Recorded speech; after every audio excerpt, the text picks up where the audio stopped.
Hi, എല്ലാവർക്കും നമസ്തേ. ഞാൻ സിന്ധു സതീശൻ. ബഹുജനം പല വിധത്തിലാണ്.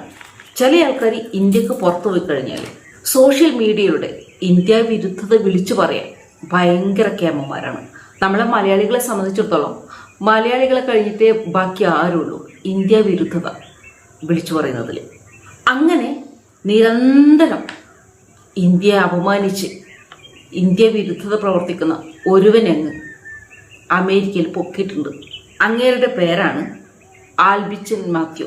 ഇവൻ നിരന്തരം അവൻ്റെ സോഷ്യൽ മീഡിയയോട് പറഞ്ഞത് ഇന്ത്യ എൻ്റെ രാജ്യമല്ല, ഇന്ത്യയിലത്തെ ജനങ്ങൾ ആരും എൻ്റെ സഹോദരങ്ങളല്ല, ഞാൻ ഇന്ത്യയെ വെറുക്കുന്നു. ഇതൊക്കെ ഇവൻ എഴുതി വിടുന്നത് അവൻ സേഫാണ് എന്ന് വിചാരിക്കുന്ന ഒരു സ്ഥലത്തു നിന്നാണ്, അതായത് അമേരിക്കയിൽ നിന്ന്. ശരിക്കും ഈ അമേരിക്കയാണോ ഇവൻ്റെ അപ്പൻ്റെ നാട്? അല്ല, ഇന്ത്യ എൻ്റെ രാജ്യമല്ല എന്ന് പറഞ്ഞത് ഈ ആൽബിച്ചൻ അമേരിക്കയിൽ അനധികൃതമായിട്ട് കുടിയേറി പാർത്ത ഒരാളാണ്. അങ്ങനെയുള്ള ഒരാളാണ് അവിടെ നിന്നുകൊണ്ട് ഇന്ത്യ എൻ്റെ രാജ്യമല്ല, ഇന്ത്യയിലത്തെ ജനങ്ങളെല്ലാം എൻ്റെ സഹോദരന്മാരല്ല, ഞാൻ ഇന്ത്യയെ വെറുക്കുന്നു എന്നൊക്കെ പറഞ്ഞിട്ടുള്ള ഈ പോസ്റ്റുകൾ ഇടുന്നത്. ഇവൻ്റെ ഈ ആൽബിച്ചൻ മാത്യു എന്ന് പറഞ്ഞ ഇന്ത്യ വിരുദ്ധൻ്റെ മെയിൻ ഹോബി എന്താണെന്ന് പറഞ്ഞു കഴിഞ്ഞാൽ സോഷ്യൽ മീഡിയയുടെ ഇന്ത്യൻ പതാകയെ അപമാനിക്കുക, ഇന്ത്യൻ ദേശീയ ഗാനത്തെ അപമാനിക്കുക, ഇന്ത്യൻ ഭരണഘടനാ സ്ഥാപനങ്ങളെ അപമാനിക്കുക, ഇതൊക്കെയാണ്. അങ്ങനെ ഇന്ത്യ വിരുദ്ധത തലയിൽ പേറി തലച്ചോറിൽ മതം പൊട്ടി നടന്നപ്പോഴാണ് മതിയായ രേഖകളില്ലാതെ US-ൽ അമേരിക്കയിൽ തങ്ങുന്ന ആൾക്കാരെ, വിദേശികളെ കണ്ടെത്തുന്ന അമേരിക്കൻ ഹോംലാൻഡ് സെക്യൂരിറ്റി ഡിപ്പാർട്ട്മെന്റിന്റെ കീഴിൽ പ്രവർത്തിക്കുന്ന ഇമിഗ്രേഷൻ ആൻഡ് കസ്റ്റംസ് എൻഫോഴ്സ്മെന്റിന്റെ കീഴിൽ പിടിയിലാവുന്നത്. നിലവിൽ ഇപ്പോൾ ആൽബിൻ മാത്യു എന്ന് പറഞ്ഞ ഇന്ത്യ വിരുദ്ധൻ കാനഡയിലെ ജയിലിലാണ്. അതാണല്ലോ അദ്ദേഹത്തിന്റെ മാതൃരാജ്യം എന്ന് അദ്ദേഹം വിചാരിച്ചു വെച്ചിരിക്കുന്നത്. ഇനി വൈകാതെ തന്നെ അവന്റെ മാതൃരാജ്യമായ കാനഡയിൽ നിന്ന് അവൻ വെറുക്കുന്ന, അവന് ഇഷ്ടമല്ലാത്ത ഇന്ത്യയിലേക്ക് നാട് കടത്തുമത്രേ.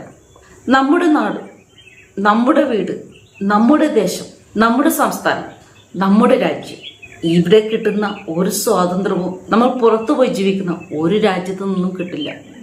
ഇതിലൂടെ ആൽബിച്ചൻ്റെ ഈ അറസ്റ്റോടെ, ഈ ജയിൽവാസത്തോടെ എല്ലാവർക്കും ആ യാഥാർത്ഥ്യം മനസ്സിലാക്കി കൊടുക്കുകയാണ്. അവിടുത്തെ ആൾക്കാരുടെ സംസ്കാരം, അവരുടെ ജീവിത രീതി, അവരുടെ പാരമ്പര്യം, അവിടുത്തെ നിയമവ്യവസ്ഥ, ഇതെല്ലാം നമ്മൾ എവിടെ പോയാലും ആ ഒരു നാടുമായിട്ട് ബന്ധപ്പെട്ട് അനുസരിച്ച് ജീവിക്കേണ്ട ആൾക്കാരാണ് നമ്മൾ. കാരണം നമ്മൾ എപ്പോഴും വിദേശികളാണ്. പുറം രാജ്യത്ത് പോയി കഴിഞ്ഞാൽ നമ്മൾ വിദേശികളാണ്, ഒരിക്കലും നമ്മൾ സ്വദേശികളല്ല. നമ്മുടെ സ്വദേശം നമ്മുടെ ഭാരതമാണ്. പിന്നെ നമ്മൾ ലോകത്തിൻ്റെ ഏത് കോണിൽ പോയാലും ഏത് രാജ്യത്ത് പോയാലും അവിടുത്തെ നിയമവ്യവസ്ഥകൾ അനുസരിക്കേണ്ടത് നമ്മുടെ ഉത്തരവാദിത്തമാണ്, കടമയാണ്. അത് നമ്മൾ ആ രാജ്യത്തോട് കാണിക്കുന്ന മാന്യതയാണ്.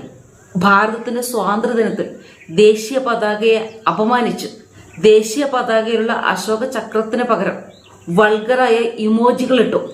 കൂടാതെ ഈ ഇന്ത്യ വിരുദ്ധൻ അമേരിക്കയും പാകിസ്ഥാനെയും അനുകൂലിച്ചു, അവരെ പ്രകീർത്തിച്ചുമാണ് എന്നും പോസ്റ്റുകൾ ഇടാറ്.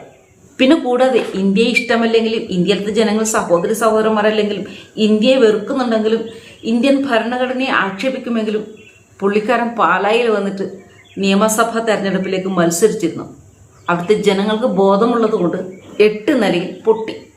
അങ്ങനെ അനധികൃതമായിട്ട് കാനഡയിലേക്ക് കുടിയേറിയ ആൽബിച്ചൻ മാത്യു എന്ന ഇന്ത്യ വിരുദ്ധനെ അമേരിക്കയിൽ നിന്ന് നാട് കടത്തുമ്പോൾ ആൽബിച്ചൻ മാത്യുവിനെ സ്വീകരിക്കാനായിട്ട് നമ്മുടെ കേരളത്തിലെ പോലീസ് കാത്തു നിൽക്കുകയാണ്, കയ്യിൽ വിലങ്ങ് വെക്കാൻ വേണ്ടി. ഇങ്ങനെ ഇന്ത്യ വിരുദ്ധത കാണിക്കുന്ന ആരെയും ഇതുപോലെ മാതൃകാപരമായി ശിക്ഷിച്ച് ഇന്ത്യയെ അപമാനിച്ച് ഇന്ത്യൻ ഭരണഘടനയെ അപമാനിച്ച് എന്താണ് ശിക്ഷ എന്ന് മനസ്സിലാക്കി കൊടുക്കണം.